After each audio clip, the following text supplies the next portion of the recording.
The Longbox Crusade presents FanFilm Fridays.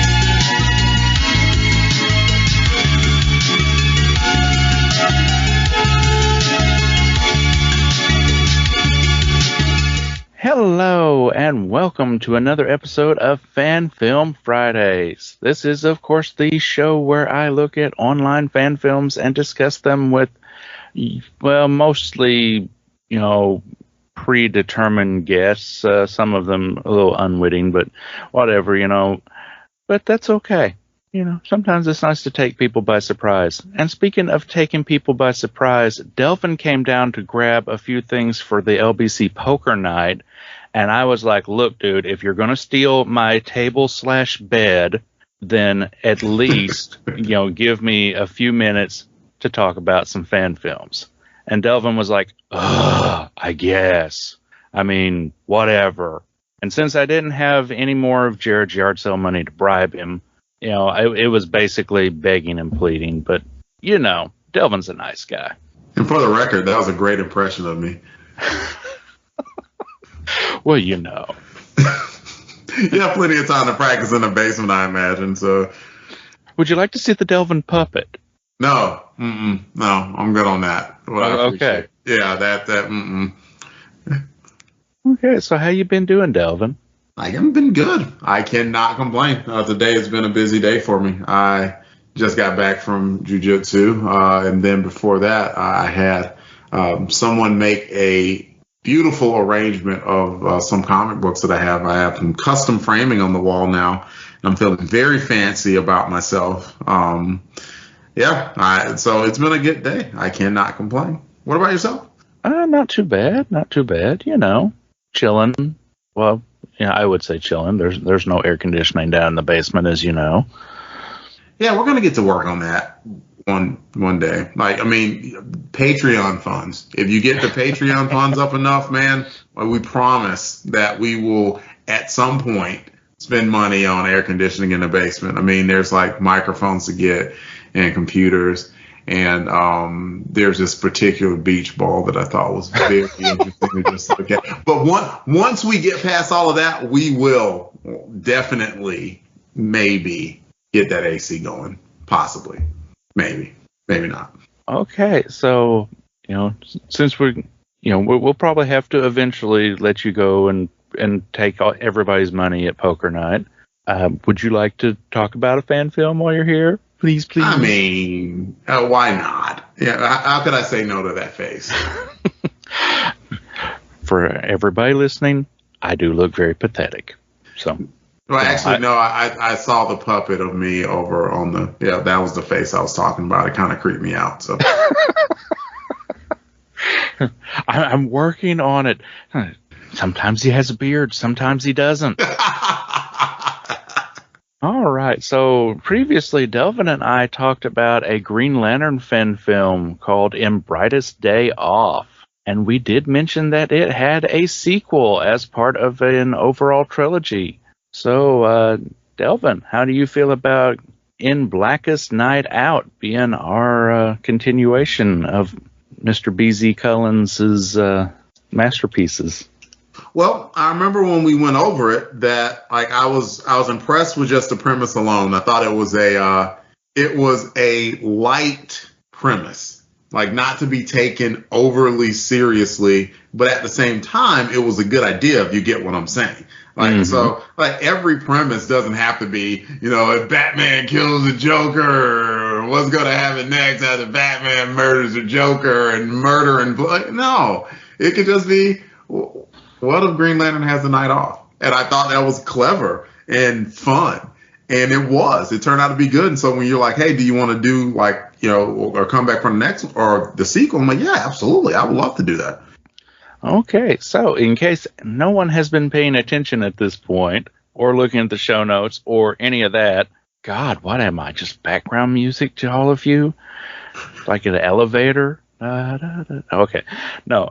We are looking at In Blackest Night Out. So for everyone's information, In Blackest Night Out is a Green Lantern fan film that was uploaded by BZ Cullens, a.k.a. BZ the Voice, up to YouTube back in September of 27.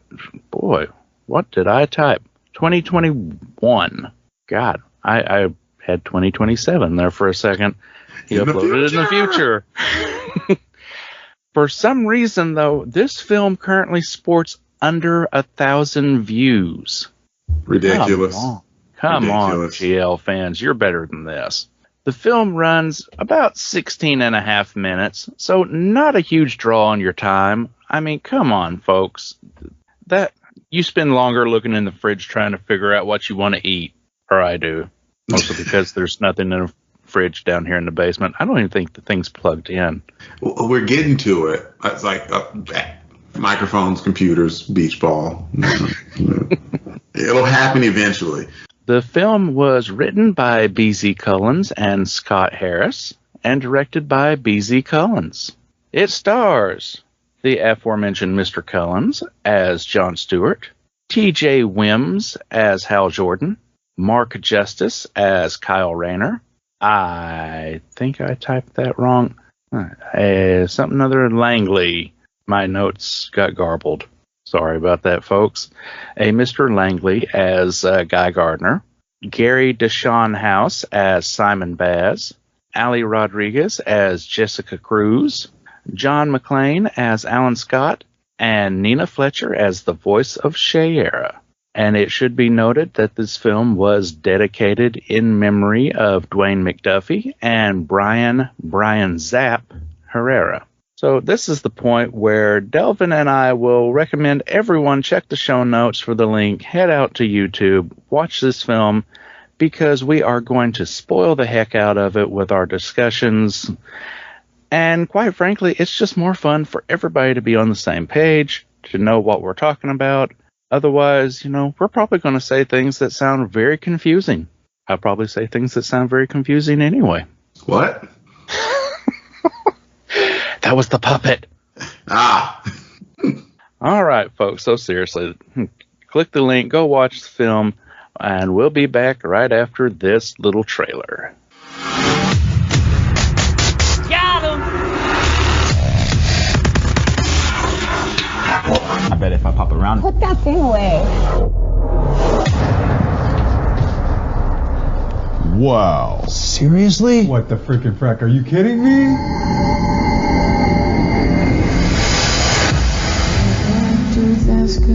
In Blackest Night Out. Catch the world premiere Friday, June 25th at the Art House Theater, Las Vegas, Nevada. All right, everybody back? Good. Okay, so let's dive right into the synopsis of In Blackest Night Out. 4 Green Lanterns get together for a monthly night of relaxation, but there's always got to be somebody trying to crash the party. Oh, you wanted a little more detailed than that. Okay, all right. Our mad John Stewart pulls up outside a swanky pad in his fine Corvette. Somebody fancy. John gets out and we see he is rocking a hoodie that looks almost exactly like his GL costume from the Justice League cartoon. John's here to hang out with Hal, Guy, and Kyle for a night of brews and games. Hal asks why John doesn't come in the normal way, meaning, a more Green Lantern style approach. But John says he just needs something different. He's been in his head a little lately, So over the course of some guy talk, we learn that Shayera is pregnant. Congratulations. And that Hal's been playfully hazing Simon Baz and Jessica Cruz since they're the new Lanterns. Speaking of Simon and Jessica, they try to join in, but of course, Hal sticks to his guns. Kyle cleans up at poker, and over a game of dominoes, the guys discuss the upcoming Ferris Aircraft Christmas party, with a quick callback to the ending of In Brightest Day Off. Kyle rushes to answer the doorbell again. Simon and Jessica are back, and they've brought burgers and beers. And Simon's gun. Hal's rules say, no ring, no entry. And of course, Jessica forgot to bring hers. But as the pair turn away, she gets an idea.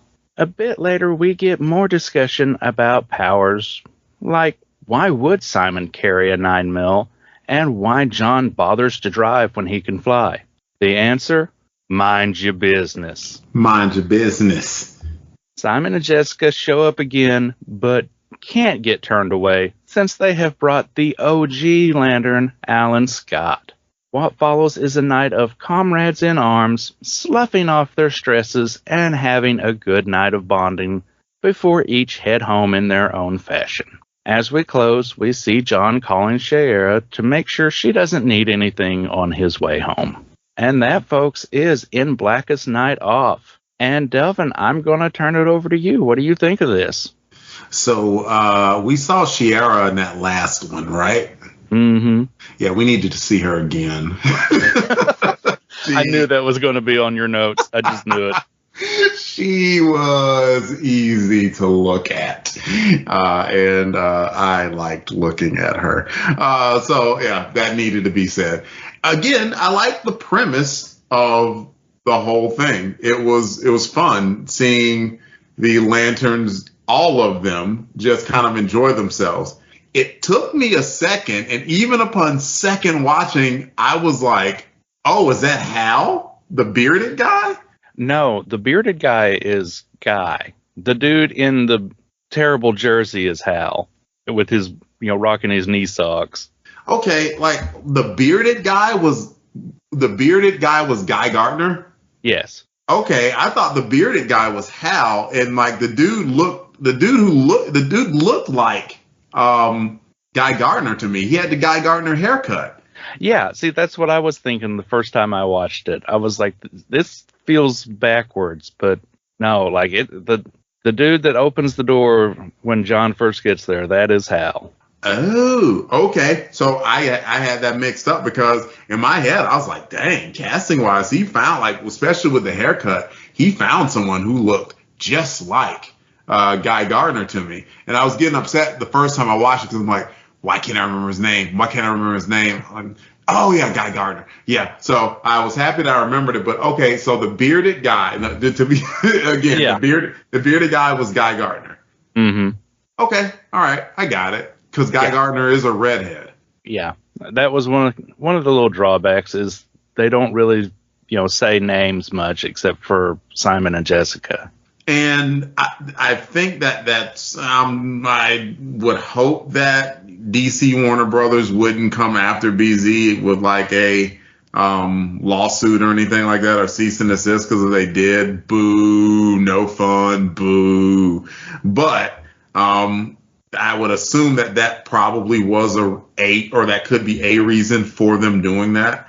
But that said, it was pretty easy to I could understand and see who Kyle Rayner was. I thought Kyle did a great job of kind of being the young upstart Lantern, but who had already made it past that rookie hazing phase, if you get what I'm saying. Yeah. So like that part was cool. It was funny to see the rookies get turned away.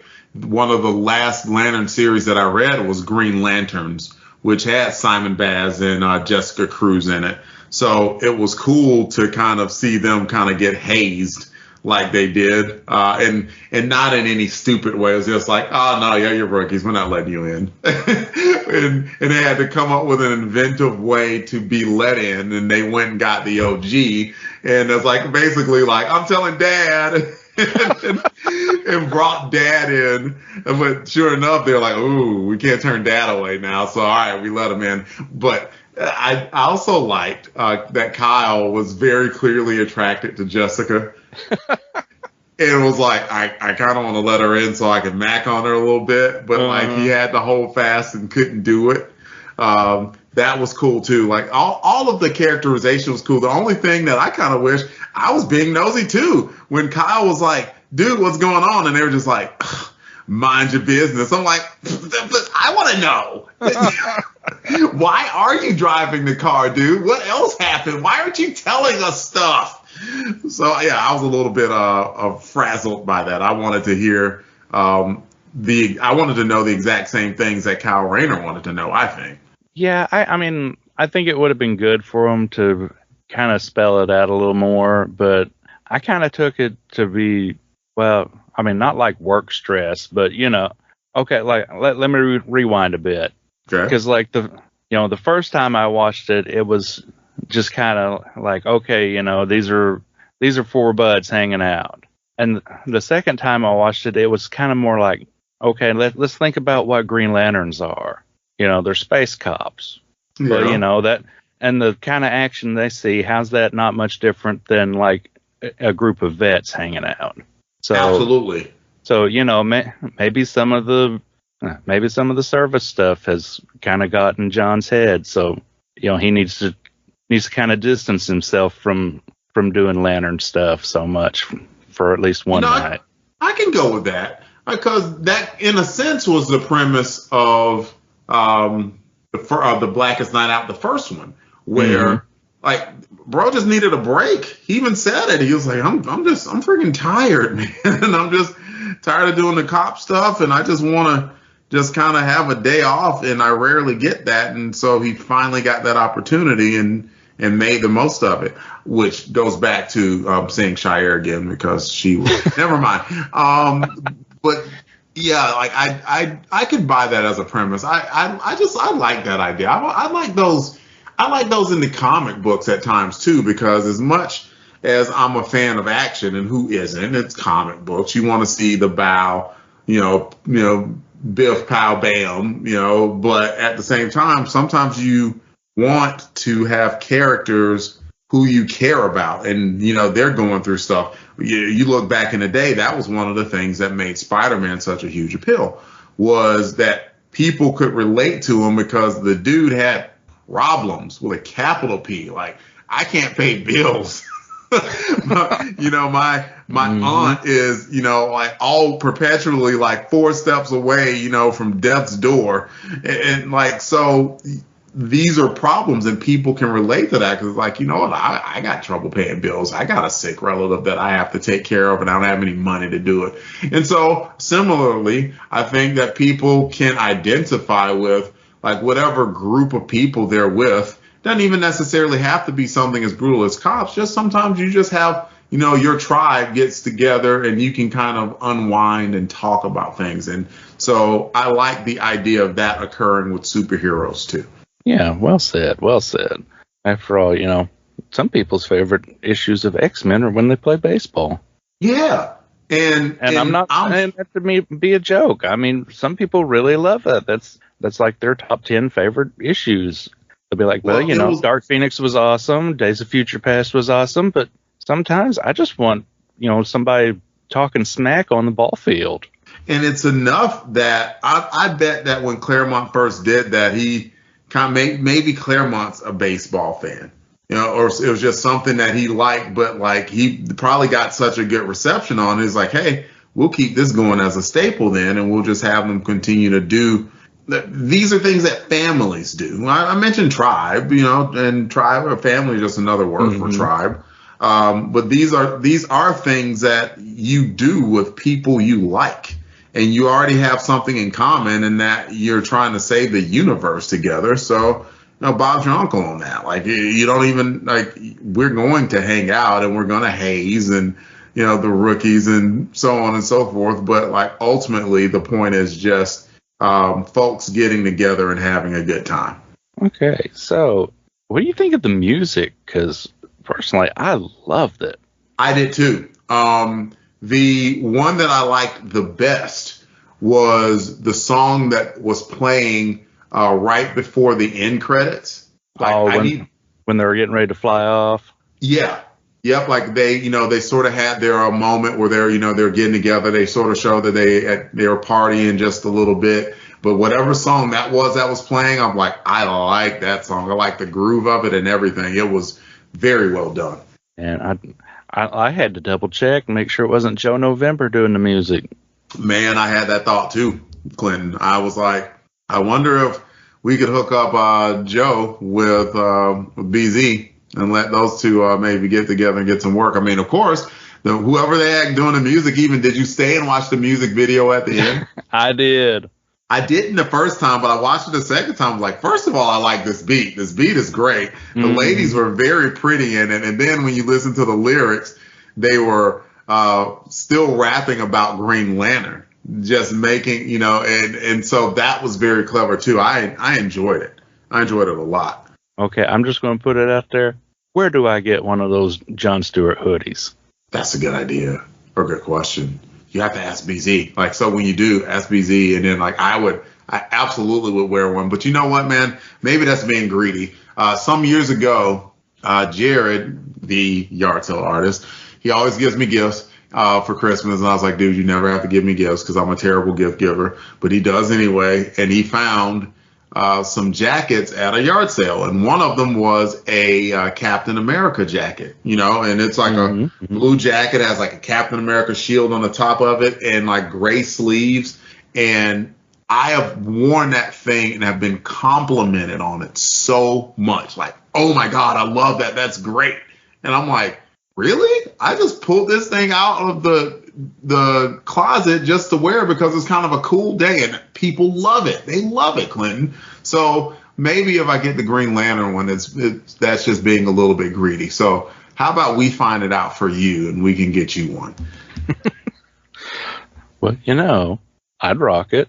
I mean, people would just be like, dude, green's not your color. And I'd be what? Like, and I'd be like, mind your business. That's right. That's right. Do you know that I'm in possession of like the most powerful weapon in the galaxy? Yeah. I do also like, I mean, it was within character, a couple of things. It was within character that Jessica Cruz forgot her ring because at least I'm sure she's better now, but during the series Green Lanterns, she really had to come into her own because she was not. She was a terrible lantern. She just was afraid of everything, basically. And Simon Baz was kind of similar. Like, he didn't have any problem as far as, like, forming things with his ring or whatever, but he still always carried around a gun, which is the most moronic thing ever in itself. But then you realize that, like, he was carrying because the guy just had really deep-seated insecurities. And that gun was kind of just like a safety valve for him of sorts. So I definitely I love it when you have a short like this that does those little characterization moments that let you know that I like the source material and I paid attention to this. Mm-hmm. Yeah. Oh, and did you notice, like, once everybody's just up there chilling on the rooftop, like, John's even, like, looking over his gun, like, man, that's a pretty sweet piece. But I thought, like, at one point that he was almost, like, chastising him. Like, dude, what the heck? You don't need... why do you got to carry a gun? But yeah, like, you have a freaking Owen ring, dude. Do you really need a gun on top of it? The answer is no, you don't. But... again, the man needed his comfort level, and like it took him a while to settle down into that role in Green Lantern. So like I like that kind of wound up being an unresolved plot point. But I mean, like, you can kind of read into it if you know enough about these characters to realize they're all kind of in the same spot in this. Like, Hal's insecure because he doesn't, if he doesn't have his friends or somebody to let loose with. John's feeling kind of insecure. He's getting ready to be a dad. He's probably, as he says, he's been in his head lately. Kyle's kind of insecure because in his head, he's still the new kid trying to get acceptance. Like, hey, no, I've done my time. And they're just like, yeah, whatever, newbie. He's probably been a lantern for like, 4 or 5 years at that point. And but he's still newbie because Yep. you came after me. And you notice the person who always had to go get the door. Yeah. Yep.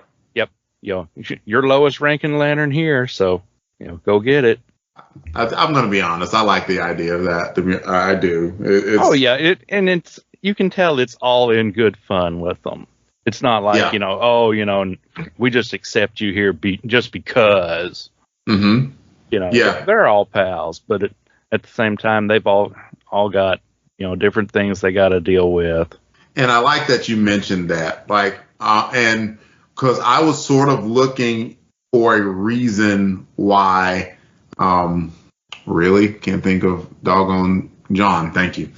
I was looking for a reason why John would be all out of sorts, and I'm like, I guess I'll forgive myself because I've never been a dad, and that's literally life changing. So yeah, maybe dude was feeling kind of just some sort of way about to have his life completely changed because presumably the woman he loves is about to have his child for the first time. Yeah. That's a reason to be out of sorts. I can understand that. So I'm glad that you brought that up as a point that kind of all of them had their insecurities for something one way or the other. And that is another reason why you need to have those group of friends so you can talk about those insecurities. And you know what? Maybe they'll rag you and tease you about it a little bit, but ultimately, there's going to be love that's coming.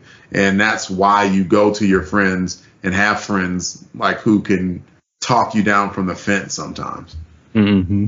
And I really liked it too. When everybody left, everybody hugged. Yeah. It wasn't just a hey, see you, whatever. It was genuine, genuine friendship. Yeah. They're part of the Green Lantern Corps. That's one thing, and they are Earthbound. Green Lanterns as well, or Green Lanterns from Earth, so they definitely have something else in common too. So they have a few bonds that are already in place. So I would think that if you're not friends, okay, cool, we can not be friends now, but I think that we need to get over it sooner rather than later because we're all we got. Yeah, and they say they get together monthly, that's really cool, but even then, sometimes a month is a long time to go without seeing your buds. Yeah, it is. Yeah, agreed. Totally, Clinton. So going back to the film itself, I like the fact that they didn't, go way over the top money-wise on the rings. They're just the little plastic Green Lantern rings from DC. I think that we discussed this last time. We discussed the rings, but we also discussed how it was a good touch that all of their eyes were green, yes. Glowing green. Yes, all of them in this one. I love that.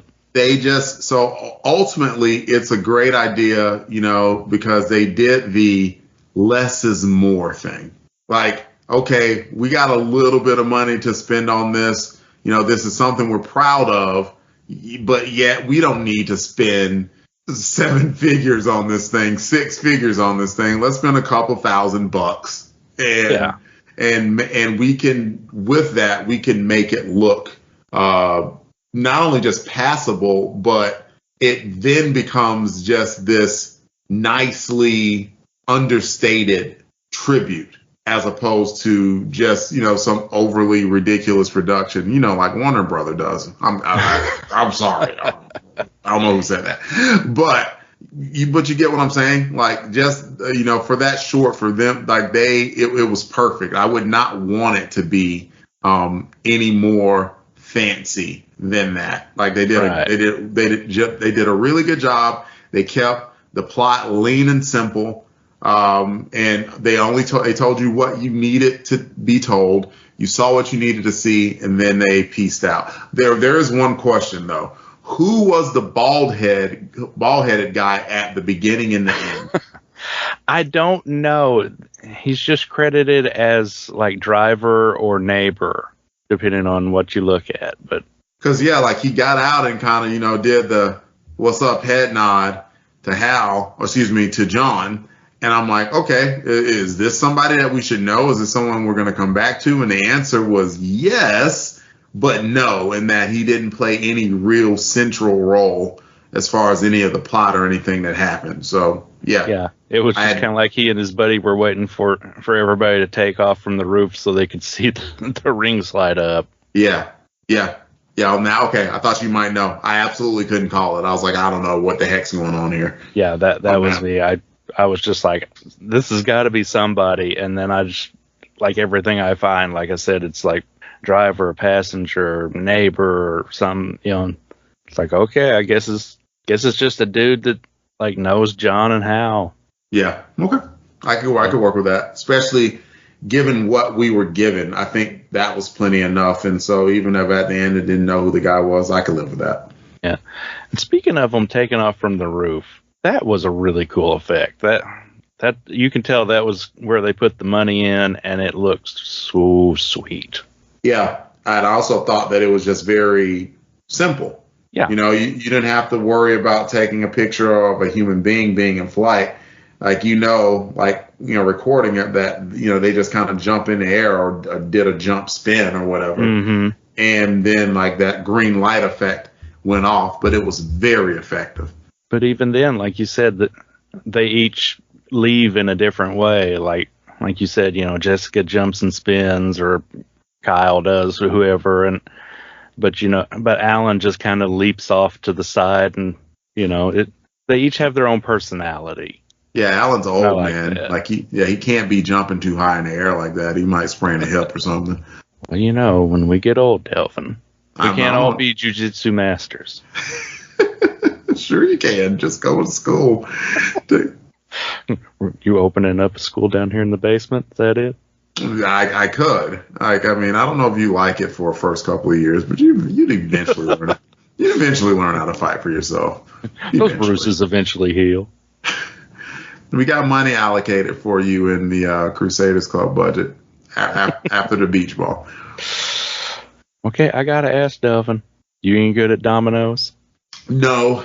I'm not going to sit there and lie like that. I have played dominoes before, and I like it. I like it. I just never have played it long enough to get good at it. Matter of fact, I think any of those games that they played, I have not sat there long enough and gotten good enough to play. Poker, I could be good at if I had the patience, and I don't.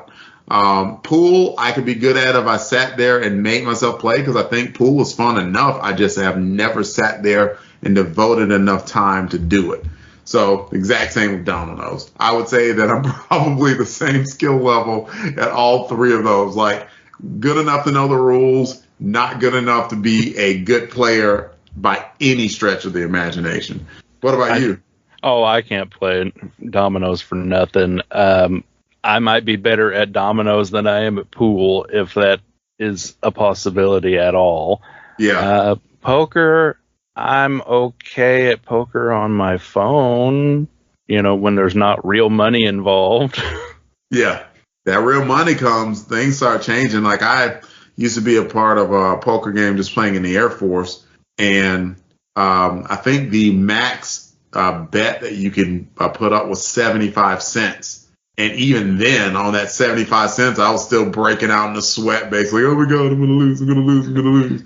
It was like, oh, my God, yeah, the $60 or something that somebody walked away with, that's life-changing. No, right? 75 cents, Delvin, that was your weekend ramen in the Air Force. Nah, I was an officer. I had a little bit more money than that. So, like, if I were a junior enlisted man, that's one thing, but they pay officers pretty good. They better. And they need to pay enlisted better as well, but I digress. They need to pay everybody better. Yeah, they do. They need to pay that janitor better. They need to pay yeah, definitely the janitor, but maybe not Jared. Jared's fan. Quite. Alrighty, so I think that pretty much covers about everything I had. Did you have anything else to bring up on it? I think we talked about it all. Miss Jair, she was beautiful. The premise is simple and good. The money that they spent for the budget was allocated well, and nothing ever felt like overkill. They kept the framework of the whole story just very simple, to where Hal probably just needed a day out and a little bit of rest, having spent the past looks like 8 to 9 months taking care of his girlfriend, and he's about to become a dad for the first time. So what I'm hoping is that there is a sequel to this, and maybe will be us seeing John as a dad. Maybe I think that would be really cool if BZ did that. I think it would. BZ and Company. Yeah, that sounds really cool. BZ, if you're looking for any notes, maybe a Shire single, spinoff film, and getting in touch with our buddy Joe November. Heck yeah, we love to hook any of that up. It'd be great. Yeah. All righty. So before you head up to good old poker night and win me some money so I can start taking some jiu-jitsu classes down here, or however that works out, do let everybody know where else they can find you on the network, Delvin. All right. I can be found network-wise. I host Transformers Chronicles. We're trying to do a better job of getting that out once a month. We've been doing good this year. We're going to keep the momentum going. I host Come Out to Play, a New Warriors podcast, which is live every second Tuesday of the month at 8 p.m. Eastern.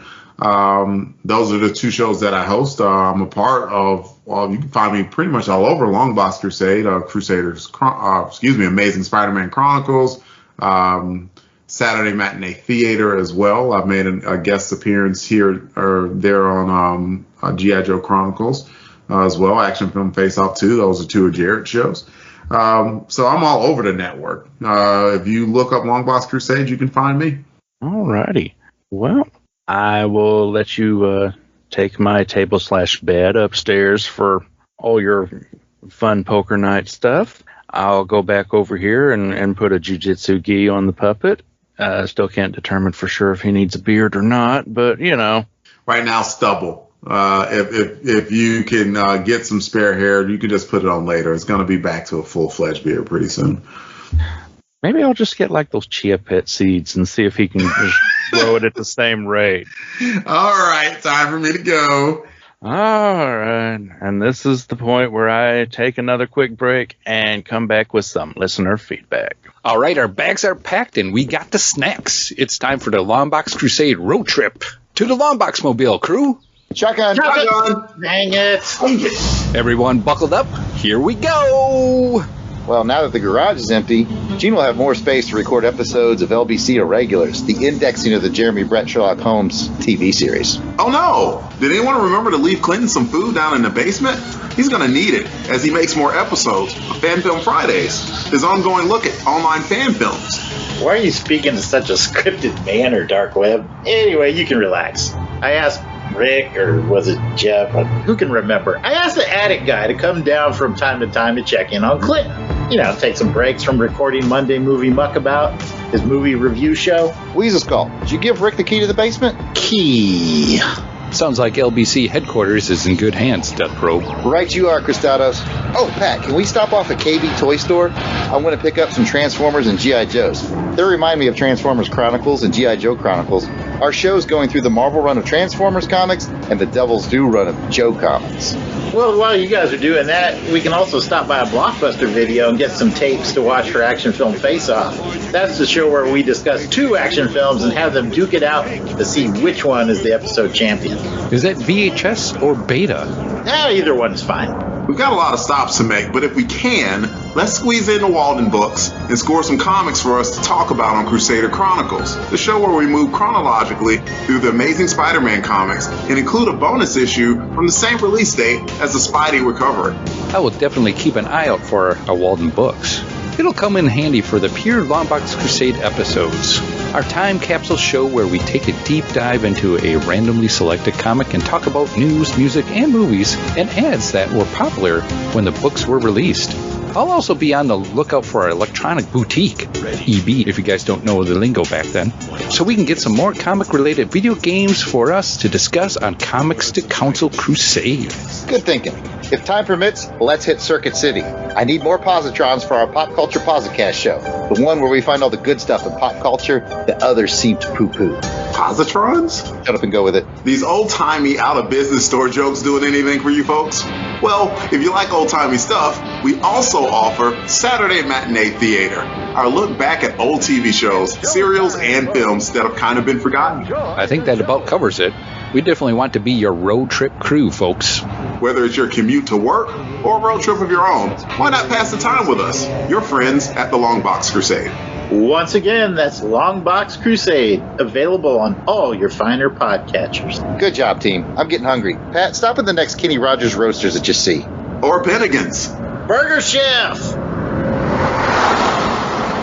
Hey everybody, thanks for sticking with me. This is of course the feedback portion of the show. This is where I get to thank everybody who shared our show out there on social medias and gave it some love. Before I get into that, I do want to just thank Delvin one more time for joining me on here. And as a quick reminder, last episode was Black Sand, a Sandman fan film with my guest Steve Givens. And last episode got the social media loves from Steve Givens, Delvin Williams, DJ Christados, Jared Albrick, Billy D, Chris at BTO and Bat Books, Rick Heineken, Pat Sampson, Kane Jackson, Gene Hendricks, and Dana Phillips. If I missed anybody out there, do let me know. I want to give a quick shout out to the Crusaders Club members. Thank you so much for giving of yourselves to the Longbox Crusade Network, because you do keep the lights on around here, especially that one single filament bulb that I have down here that gives out about 10 watts worth of light, something like that. Yeah. Short version is there wasn't a whole lot of feedback on the last episode, so this portion gets to be kind of short, is what it is. But that's okay, because if it weren't for you listeners, I would just be screaming into the darkness down here. So I'll wrap it up here. Say thanks again for all the social media loves. Thanks for listening to the show, and I hope you join me again for another Fan Film Friday. Today you can take your telephone, your cell phone, and you can make a movie on that. And if it's a really cool movie that's funny and it's dramatic or whatever, you can post it on YouTube. If you want to make films and you want to tell stories, you can do it. After all art is experience. But if you're obsessed with film and you love to tell stories and you love working in that medium, then that'll give you the strength to be persistent.